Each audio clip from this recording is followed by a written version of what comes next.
তো বন্ধুরা, আমার সাদা মনে একটা প্রশ্ন আছে, বলি।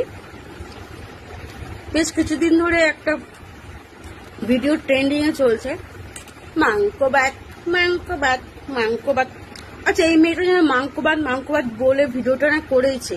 আর যারা যারা এই ভিডিওটাকে নিয়ে ট্রোল করছো, তারা অ্যাকচুয়ালি কিন্তু নিজেদের স্বার্থে ট্রোল করছো, যাতে ভিডিওটা করে তোমরা ভাইরাল হতে পারো। কিন্তু তোমরা এটা বুঝছো না যে মেয়েটা অ্যাকচুয়ালি ভাইরাল হচ্ছে। ওর মতন ন্যাকামো করছে করুক, তোমরা পাত্তা না দিলেই হলো। মানে সেলিব্রিটিরাও পর্যন্ত এখন শুরু হয়ে গেছে মাংকবাদ। আরে বাবা, তোমাদের বলা তো কি ওর ন্যাকামোটা থামিয়ে দেবে? ও কন্টিনিউ তো করবে।